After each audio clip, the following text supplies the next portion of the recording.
bird on a tree. I'm just sitting here. I got time. It's clear to see from up here. The world seems small. We can sit together. It's so beautiful. Hello everyone, this is Monica Ramirez, Warrior of Love, and you're in Soul Talk. Thank you for being here. Please share, subscribe and like. And something that I would like to introduce you is a classmate that I had when I was studying light language, when I was trying to be more secure of myself in light language. And I was taking classes with an amazing woman, Aurora Light. I met this amazing human being too. And her name is Nicole Rose. She's a Soul Embodiment Guide. She's founder of Radiant Soul. She works with Aurora precisely now. Nicole is passionate about creating transformational trauma-informed containers for people on their awakening path through the embodiment and energetic and the elements. Nicole, thank you for accepting my invitation for Soul Talk. I really appreciate you being here. And we have taken not only one class, we also took with Rosalind Fong. That was another class. We've been in 2 classes, right? Yeah, we've been in a couple things with Aurora, I think. And then Summits and things like that. We've been in a lot of stuff together. yes, we have. So yeah, such an honor. Thank you so much for having me here. It's always such an honor to work with you and see your journey. And you've actually been in our as a guest in our membership as well, the playground, and shared really beautiful activations and codes with us there. Tell us a little bit more. I've been in the summit and I've been in the playground, but many of our viewers haven't. So let us know what it is the playground. Yeah, the playground is a co-creative membership with the amazing Aurora Light, as well as Nina Infinity and myself. Together, we're the Radiant Evolution Collective, and we are, all about creating sacred containers and sacred space to really get to understand, know, embody who you are, and Very distracting. yeah, I'm that's sorry. it.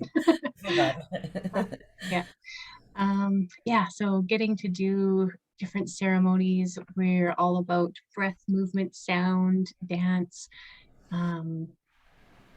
Also that you can really have the tools to create a strong foundation to consciously create your life and start to live the life that you really truly desire. And if you're not even sure what that is yet, we also have 2 tools to help you discover what that is. Yes, and I know many people are in that process. The questions the everybody asking one point in their lives is, what is more? Why I'm here? Why I don't feel that I belong or I fit in? That's everybody have asked their questions in that one point in their lives, and if they haven't done it, they will do it, because that's part of being growing up as human beings. And it is very helpful that you guys actually are doing this job, and because it is very necessarily in these times, and more in these times where we're living after the pandemic. It says why I am here, and that why, that it is so important to know why you're here. I know you have worked with in different levels your why, because you became the Soul Embodiment Guide. What are you doing there? What is your why? Hmm. Well, going back to it, I guess that I can say my why really comes from the fact that when I didn't wake up until I was in my 20s. So I was really just living in the matrix, I guess. It wasn't in a bad way or anything, but I wasn't awake. And I remember having this like deep longing to I couldn't even know what it was, but I felt it inside of me. And I didn't have a spiritual upbringing and I didn't watch science fiction. And like I had no context for like awakening or ascension or anything of what that was. But I knew that there was something that wanted to like emerge from me. I remember being young and like I was creative when I was journaling and writing poetry and doing art and stuff like that, but there was still more. And so my why really is to help people be able to find who they are and understand what that is, and understanding what their beingness is, because once we can create from our beingness and we know who we are and we can live in alignment with that, then the doing of what we do in our life flows from that. We have so much more satisfaction, so much more joy in our lives, and it's so much easier to, hard stuff still happens in my life, but I'm able to ride the waves so much easier because I just have this really strong sense of self and knowing who I am and what I like and what I don't like. And I'm sure some of that also comes with age too.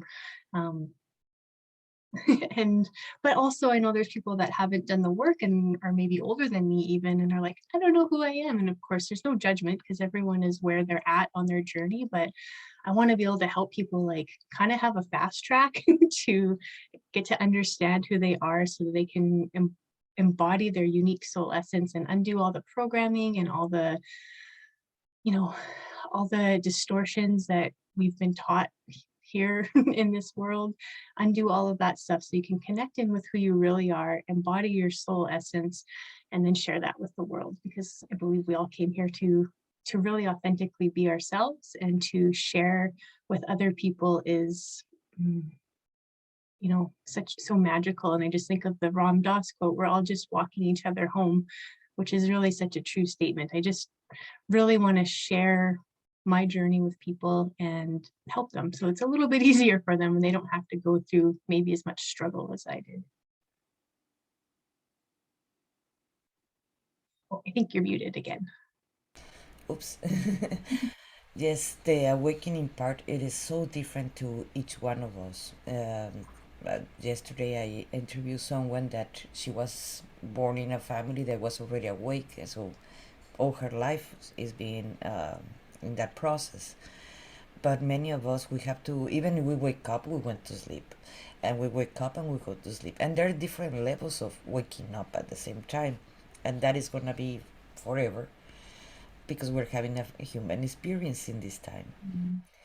And I have noticed that every time that we go to the next level, there's a new level, like many will say, and we go to the dark night of the soul.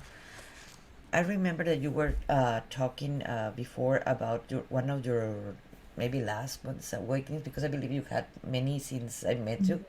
Yeah. When I met you, you had the concussion, and that shift your way of observing life. Can you tell us a little bit more about that one? Yeah. So, that was a huge transition. For a point, it was a dark night of the soul, but at that point, I at least already had some tools to get through it. But so in 2010 is when I had my first major awakening, and I feel like it took me until 2020 to actually be able to fully integrate it all. So if anybody's watching this and you are more newly awakened, it can take a lot of time. It doesn't have to take that long. That was my journey, but I think everyone wants to have it all be done in a neat, tidy package right now. And that's not usually how it works. Yes. um, so one of my, I guess, big lessons of that, 10 years of waking up was like, I was a human doing and I wanted to do all the things. I thought like other people that seemed to be doing lots of things looked happy, so I'm going to do a lot of things too. And I like put myself through burnout or into burnout I had a very busy corporate job and also had a lot of people pleasing tendencies and no boundaries, and didn't know that I could say no to doing work and saying this is too much. And I didn't know how to ask for help and all sorts of things. And in 2019, at the end of 2018, I'd gotten to a point where I was like, oh my God, 2018 was so hard. I had a 18-month-old baby or so in 2018, and my husband was on his own dark night of the soul and having a huge depressive episode where he could barely function. He was off work. So I was left with a lot of responsibility. And I got to the end of that year, and 2018 was so hard. And my word for 2019 that emerged was soften. I just want to soften because last year was hard. And I wrote pages and pages and pages about how I wanted to sleep more and take better care of myself and like just be really gentle and all of this stuff.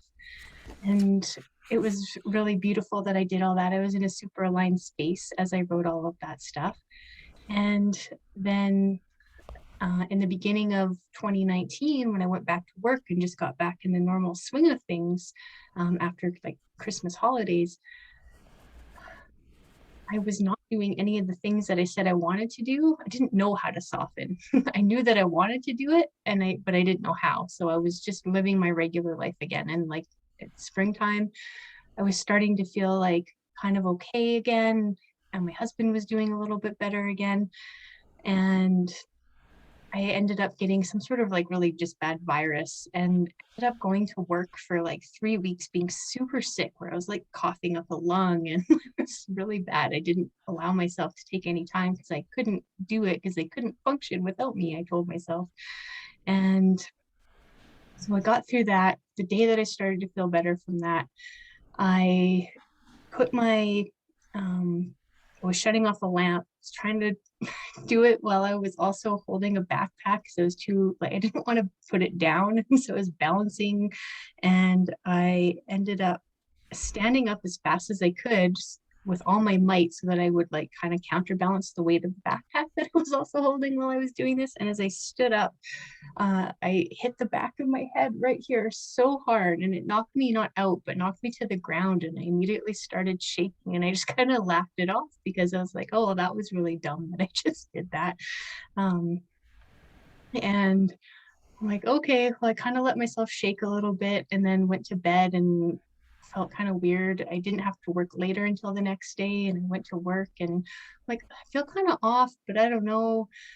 And a couple days later, I still wasn't feeling awesome. So my husband took me to the emergency room just to make sure that I was okay. And they're like, oh no, it looks like you have a concussion, but they usually get better within a little bit of time for most people. And so I was already seeing a physiotherapist at the time for other things. And she also specialized in concussion stuff. So she, checked me out. She's like, yep, you got a concussion. So I thought I was in good care with her because she knew how to kind of work with that, but it just wasn't getting better. And I still continued to work, even though I was getting massive headaches. I was tired. I was like super cranky all the time because all of a sudden my nervous system was so activated and I couldn't handle like the sound of like, cutlery hitting plates while we were eating dinner, or if a door was squeaky, that sound of it opening. And watching, I remember there was like the NBA finals and Toronto was in whatever that's called, the finals, I guess, at the time, and watching the basketball games and like the basketball moving across the screen was like, oh, that's too much for me to watch. And working, I just felt nauseous.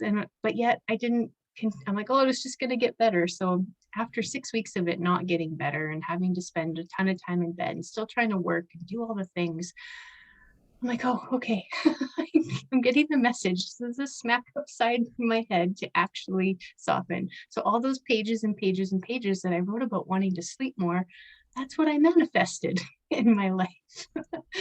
It's very humorous to me now. So I, have the humor and the hindsight and I understand it all. But at the time it was very painful because my life changed so rapidly. Like in a blink of an eye, it was immediately different. It was like I was disabled. I couldn't even walk around the block without my heart rate jumping to like 180 beats per minute, getting super sick and nauseous and stuff like that. So that sparked a huge journey for me. I eventually went off work for a few months and felt so much better.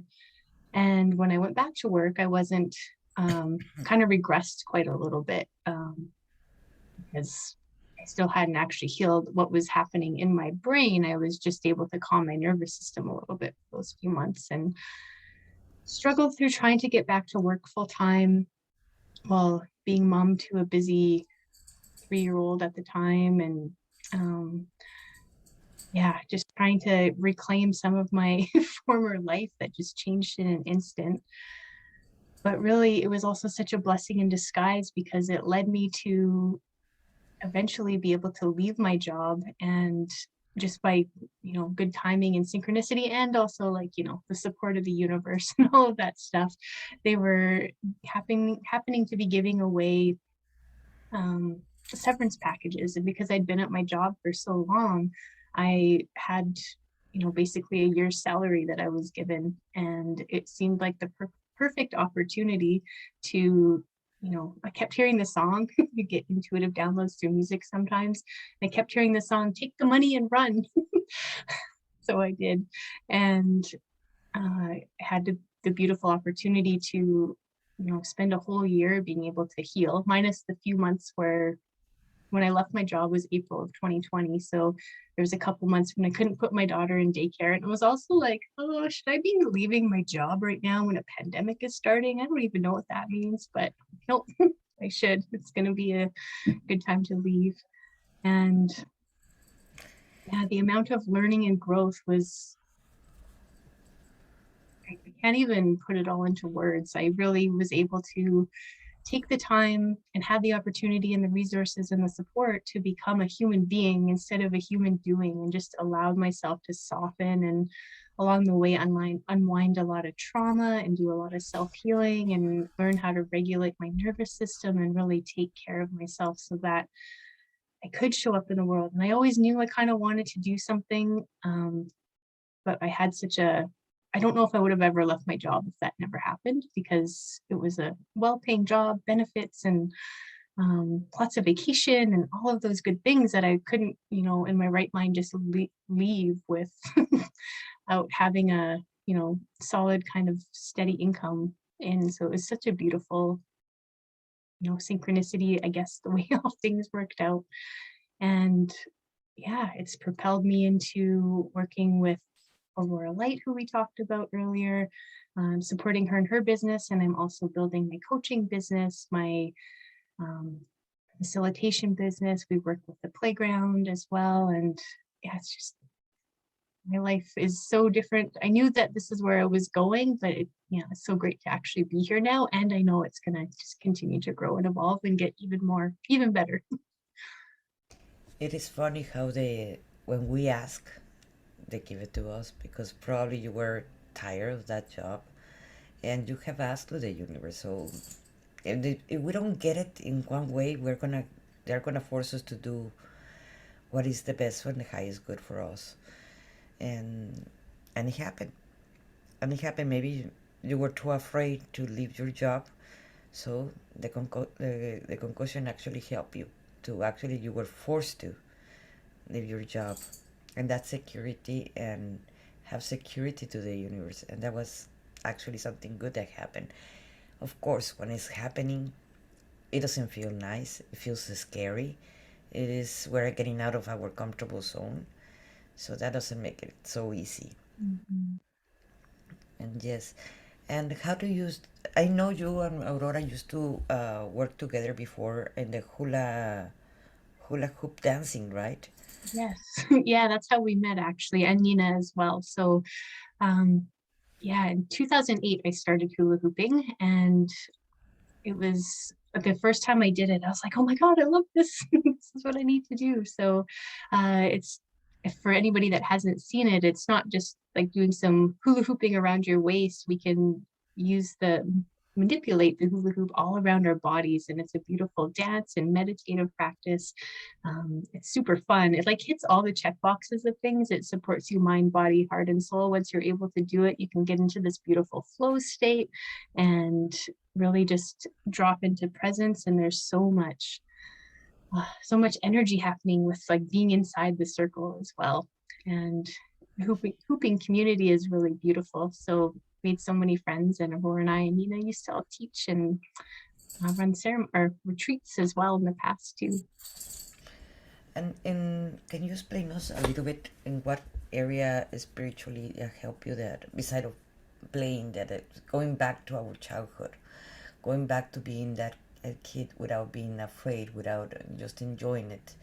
That's what it help you at the hula hoop, or Yeah, it's also just fun.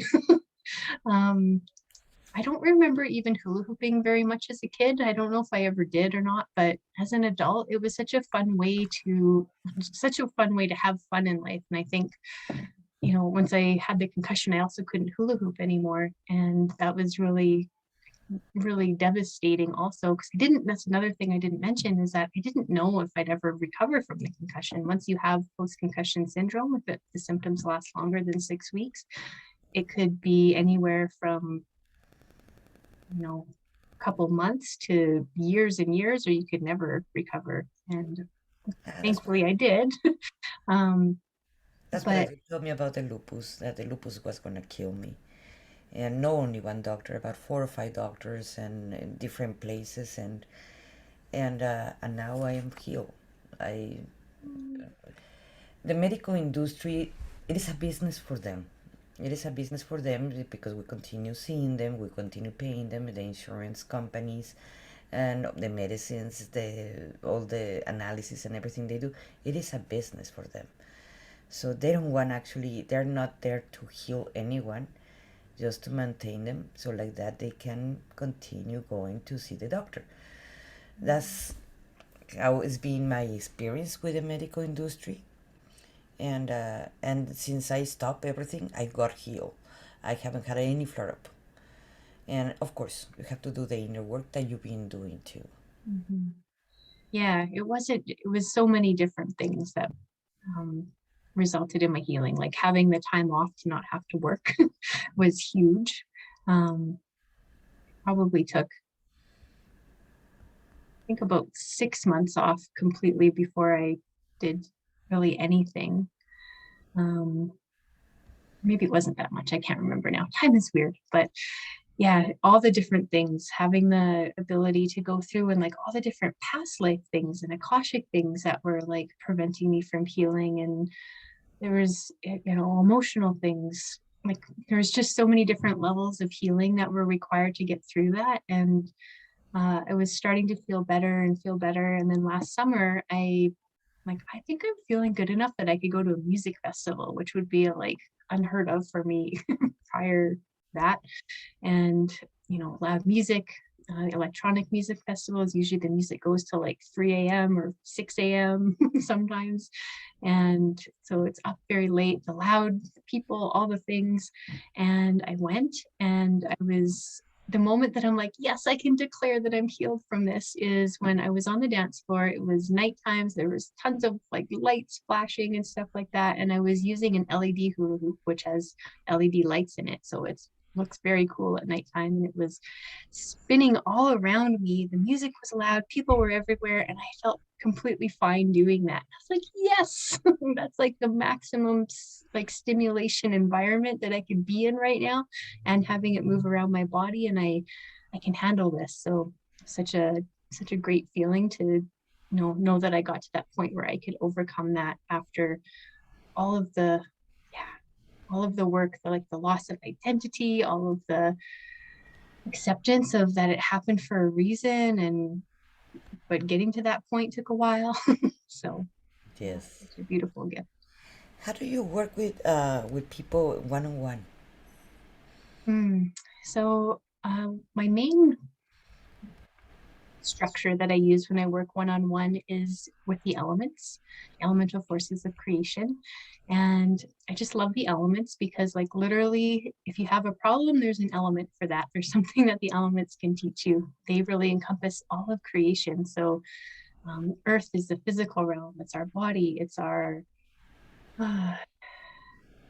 I wanted to say mind and soul, but that is not the other parts. It's our body, it's the physical world around us, our job, our career, all of the physical things, and it builds step by step. Um, the emotional realm is the water realm, and that represents, all of our feelings, learning how to feel our feelings and having emotional maturity. So we work with that to run a clean and clear current of energy so that the emotions aren't stuck in us and they're moving, so that we can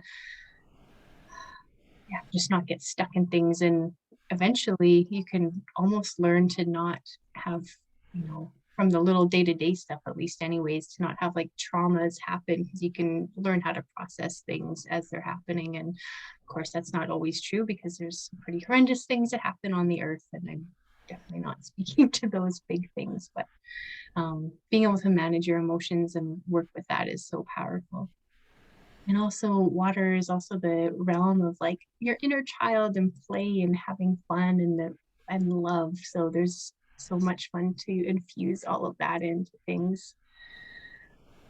With fire, that's the action realm and taking aligned action and finding your inner spark. So there's so much to work with there of, connecting to what your desires are, what you're excited about, and actually getting to take the aligned action so that you can do the things. When you're manifesting and co-creating things in your life, we can't just think it. We have to take the aligned action. And also learning the rhythms of the day and night cycle is super important, because like I said before, I was a human doing before, and I would just push and go and push. And now I understand more the balance of needing to go during the day and sleep during the night, and like having that, rest time, unless I'm at a music festival, then I might be going at night too. But yeah, and the air, the mental realm, and of course our thoughts are so important, directing our focus and intention on what it is we want to create, having healthy belief systems that support us. And then spiritual realm is having that connection with your guides, high self, source, God, whatever it is just so important, because that is what is really giving you the breadcrumbs and moving forward so that you can express your unique soul essence and bring that forth into the world. How do you work with people in their awakening?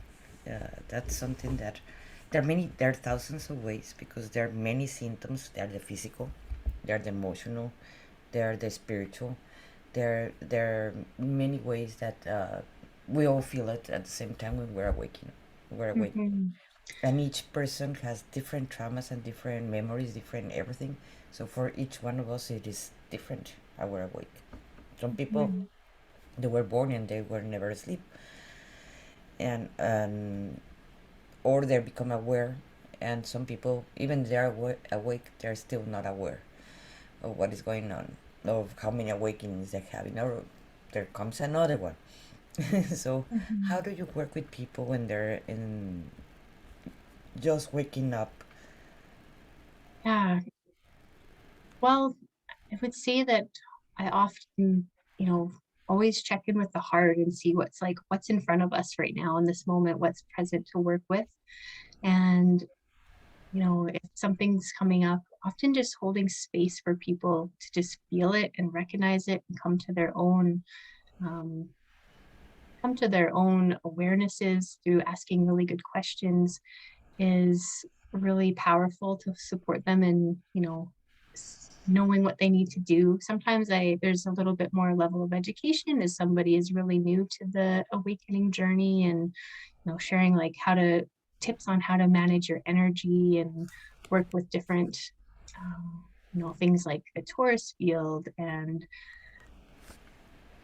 there's so many different things, or just even learning how to be in your body and be present with your physical sensations and your five senses, and those types of things sometimes comes up with some clients, of learning how to develop their intuition and knowing what's them and what is like fear and their ego and stuff like that. And yeah, there's so many different ways. Often what will happen in pretty much any session that I'm doing is my heart will start creating a field around us, and it's like there's just this beautiful healing energy that's actually kind of already starting right now. They call it a heart transmission, and my heart is kind of transmuting the energy that is around us that we're working through, and just starts radiating this beautiful, like I see it as like pink and yellowy energy back to people around us, to hold this really beautiful container of healing. And so much just naturally shifts there, because we're connecting to the higher consciousness and the higher dimensions. And when you're in that state where you're in alignment, all of the like earthly worries that we have kind of just melt away, because you're like, oh no, I I get it. This is what it feels like to be connected with my highest self and be in that trust, and then giving people that experience can help them to be able to carry that out and ripple out in their lives. Yes, because once that you experience it once, you know how to go back to the same memory to so you can experience it like twice or more Mm-hmm. times. And that is important. That's something that when I understood what it was unconditional love, when I really understood what it was really unconditional love, after experiencing that once, it was easier to go back to that same emotion. But if I have Mm-hmm. never experienced it once, it was very pretty in the books or in Google or in videos, but it was not experienced by me. And that is important so that people can go back to that same emotion. And do you work with the original trauma, or when the trauma it is already? How do I? Let me put it in other words because I know I'm sounding confusing. Do you work with the people when with your clients when they already have, I don't know, let's put something drastic like let's put it like this, when you have your concussion, that of the concussion, why you happened the concussion and now on, or what you were attracting with that concussion, what it was telling you from your childhood trauma or things like that. And because not everybody, not every coach and not every healer or therapist work from the original point where it was originated, that it Mm. don't have to do with the timeline that is now. It can be from your childhood or it can be from a past life. Yeah. Yeah. So I call myself trauma informed, but I'm not trained to resolve trauma. So if somebody has trauma that is like really activating, I'm not going to go back and like a therapist and work through that with them. But I do hold the space for them to just feel the feelings. And again, that like heart heart transmission field will open up and give them space to just kind of, learn how to feel what's coming up. I'll guide them to regulate their nervous system so that they're as best they can, so that they're not in a really activated nervous system state. Because if your nervous system is dysregulated, you're not going to be able to access your intuition or anything like that, because you're going to be like, your body's just not available to it. And that is where we receive everything, is in our body. So we need to learn to be in our bodies first before really anything else can happen in in the healing and spiritual journey, accessing your intuition and all of that stuff.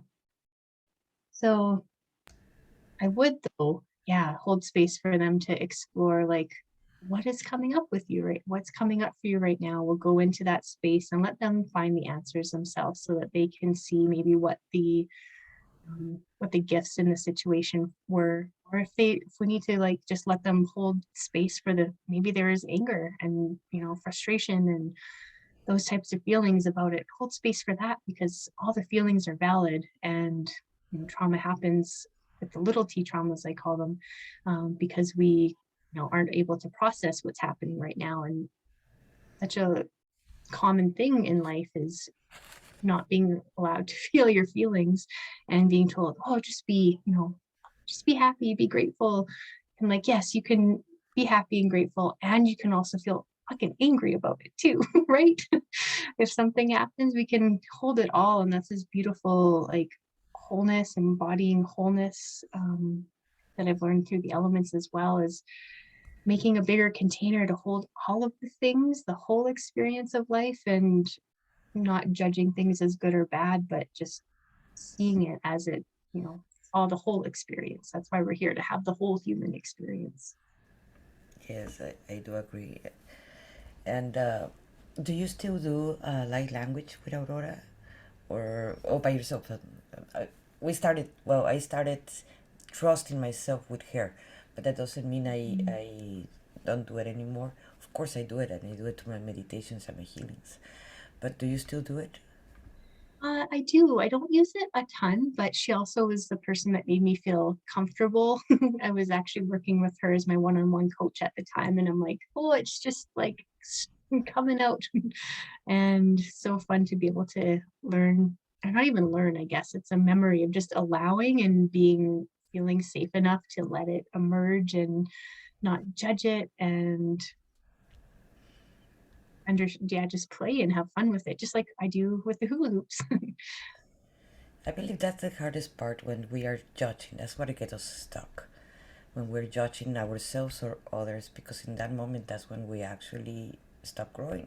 We're stuck in that and we can't see our faults. So, what is your opinion about in the spiritual community? There's a lot of judging of what do you eat, what do you dress or act, or a lot of stuff. And I've been encountering more and more that there's more judging, in fact, in the same spiritual community than the non-spiritual community. Let's put it like that. The people that are not aware of themselves. Why do you think it is happening that? So whenever I see that, sometimes my first reaction is, how do you know what their experience is and their life is, and like what their soul's path is in this lifetime? You can't, we can't possibly know that. It's hard to even know the whole scope of it for ourselves. So how can we judge anybody else for what they're doing? Because um, we've been all the things, right? So when I do see that come up, I I do hold space for that, and I understand that that's where they are, and I almost kind of see it, and this is like, I want to say this without, there's no judgment, because everybody is where they are on their path, but it's almost like it's what I would consider a fourth dimensional kind of awakening, where it's like knowledge and you're still um you're like out of the third dimension, and you have a little bit more open awareness, but it's still very dualistic, and you're like told that I have to do things a certain way and anything else is wrong. And I can say this because that was my experience when I had an awakening in my first one. I stopped watching TV because I thought it was bad, and I all of these different things. I was so concerned about what I ate, and I got everything was like to a point where it caused me more stress because I didn't want to do things wrong. And when I had the concussion, I was able to kind of let go of all of that stuff. And, it just seems like a higher perspective that I have now, where I can see that it's actually, yeah, like I said, we just don't know what other people are having on where they're at on their journey, what they're here to do in this particular lifetime. They could be here to play the aggressor because they are actually helping me learn something by playing that role, right? Yes, and for them to learn later on how to stop being, either being aggressive with someone, is because also they're being aggressive with themselves. But that is up to them to find out and change it or not. It's their choice, whatever they decide to do. How do you hold the space? You mentioned a lot holding the space. So, what it means for you holding the space? Ah, it's something that I do so naturally, and people have said before to me that like being around me is like being in a warm hug. And I'm like, just that, I think that is my beingness, is really giving people the opportunity to be seen and heard and witnessed without any judgment, without any expectations on them, and to really just allow them to feel safe. And I can't say that I hold a safe space because we can never guarantee a safe space for anybody. We can try to create safer space. To certain point, to certain point, we can. Uh, it depends. It depends on many things that we can have a safe space. I do take people to the theta level, so forth, and I do have to actually secure the safe space. So and it will be safe because we're in the presence of God, or Source, whatever, or Factor X, whatever you want to call it. So yes, there is a safe space always with Source in that Yeah. area. And I do believe that coming into that space, that source space, is where everything, like, everything feels okay. But we never know how the other person is going to react. And and people with trauma can actually, if you say that it's a safe space, they could actually be triggered by that. So but when my clients are always, the majority of my clients are with trauma. I do work from the beginning. I do work with trauma patients, all of them. I mean, I have a lot of suicidal people there, and suicidal and deep trauma. And well, it depends on our specialty, what we do. And but yes, we are different coaches and different therapists and different everything. Of there are thousands and thousands of methods that I don't even have know all of them. It's impossible. I don't think it is possible. There's new techniques, I believe, every day coming out, and they all have their unique way of helping others, and that's what is important at the same time. But we can't judge them because they know what they're doing. Mhm.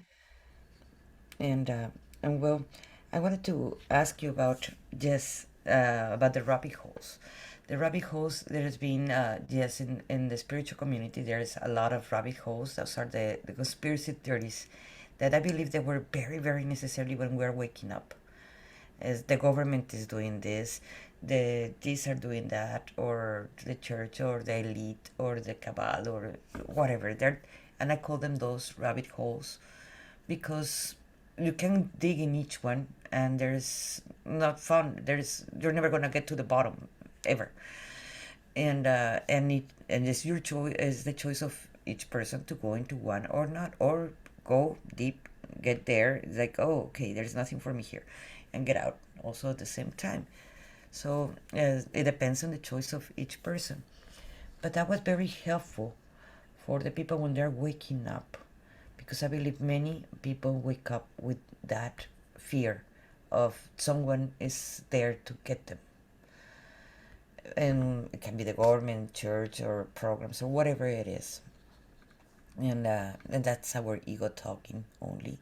Mhm. And and those, I believe that there are many of your clients, right? The ones that are coming out of the rabbit holes and looking for a safe space where they're not gonna be attacked because they have paranoia, right?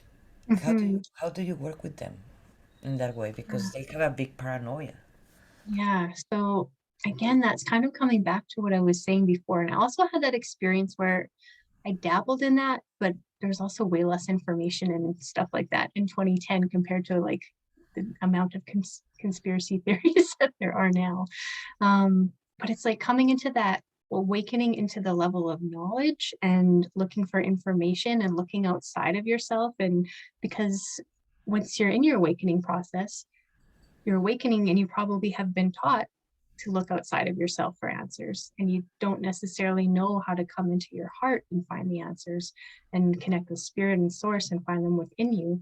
So I feel like that's kind of a natural progression of the process, because you're like in this like 3D box, and then you wake up and you're like, oh my god, there's so much more and I want to know all of it. And then so you like learn and look for it and read all the things and consume all the knowledge, and then you're like, well, not everybody, but maybe like, why isn't my life changing? I know all this stuff now. And that's when you're like, oh, I actually have to like do the work and do the things. And that's when the embodiment process begins to happen, where you actually have to, start to digest all of the information that you've learned and learn to look within and learn to feel things within your body, learn to look inside yourself and really have that strong connection with source. And then you don't need to go looking down those rabbit holes for stuff anymore, because all the answers are in you.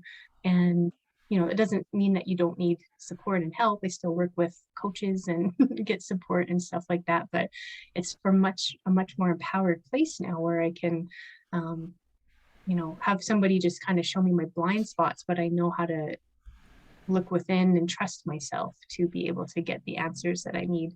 And at one point, that was not something that I was able to do. I definitely a big skill to learn how to do that.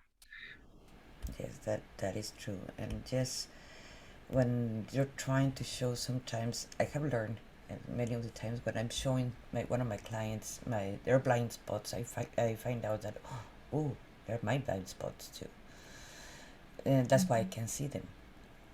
If not, I Mhm. would not see them at the same time, and that becomes very interesting, because at the same, we're all one at the end, and we're, and whatever experience we're having, it is going to be also for us to learn, not knows it is going to be to help others, but at the same time it's going to be for helping us.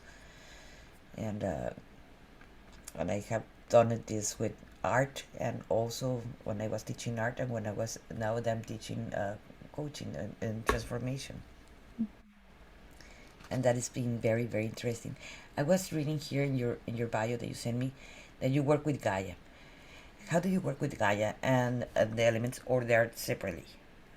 Uh, I mean, they're all connected, but kind of separately. Gaia comes through often in meditations and, basically everything I do. Like, I mean, when I wake up in the morning, I call in sacred space with the elements, and Gaia is there. When I am in ceremony or facilitating or supporting a client or anything like that, I'm always calling in sacred space first, and Gaia is always there to support us.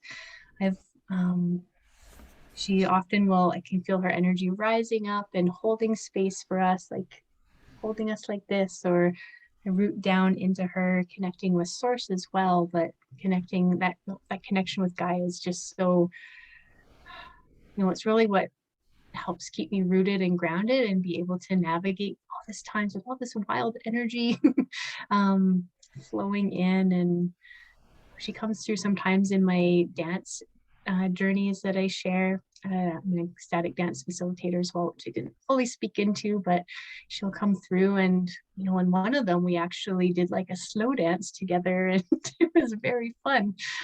She's, yeah, silly, and just her energy is always here supporting everything I do. Did she give you a message for us today, for the Mm. collective?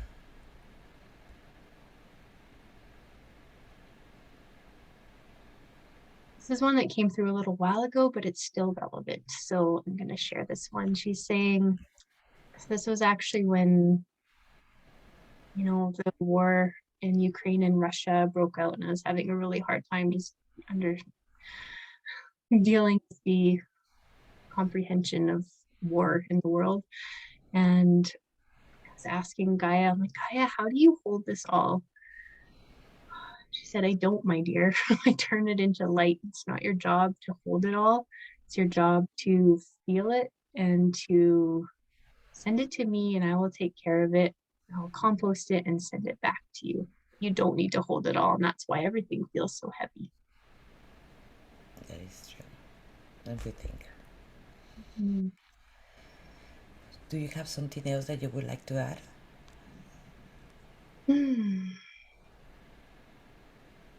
Yeah, I always come into my heart first before I do anything.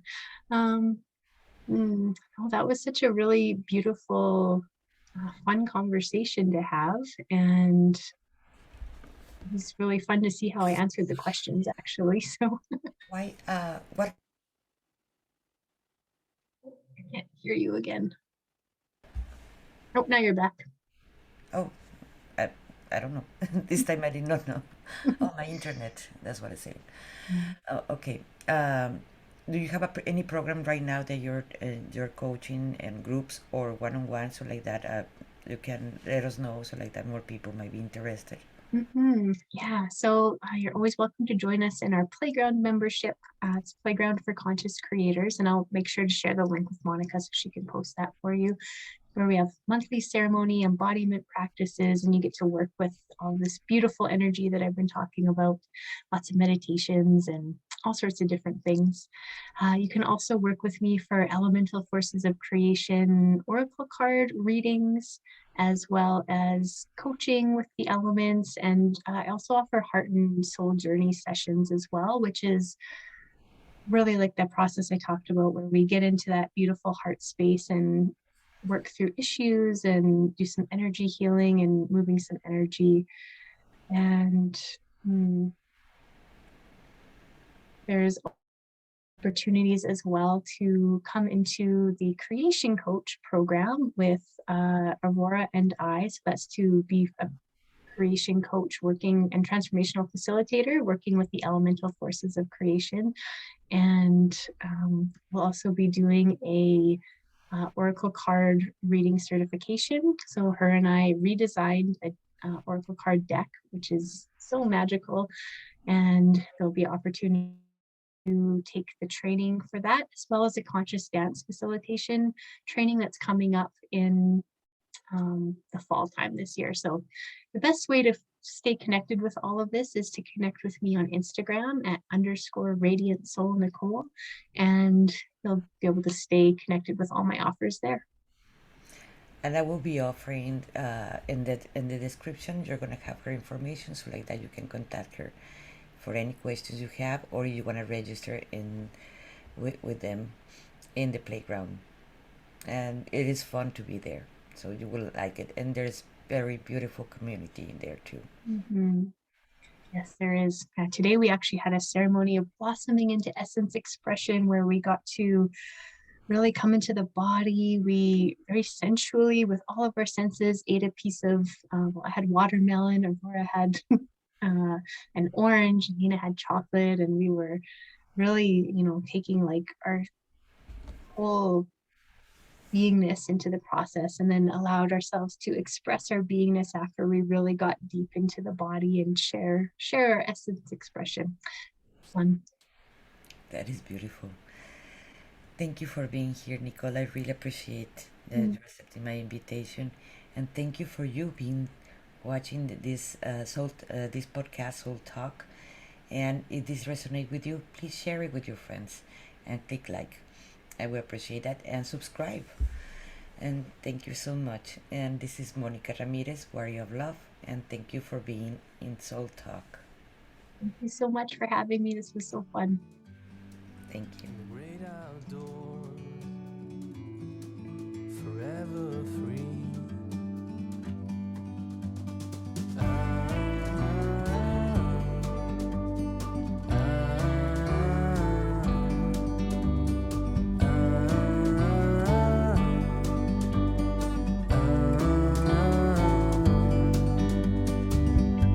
Sometimes you need to go and take a step back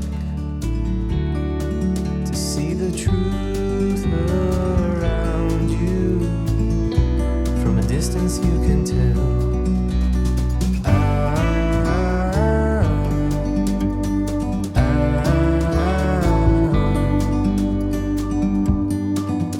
You and me were meant to be in the great outdoors,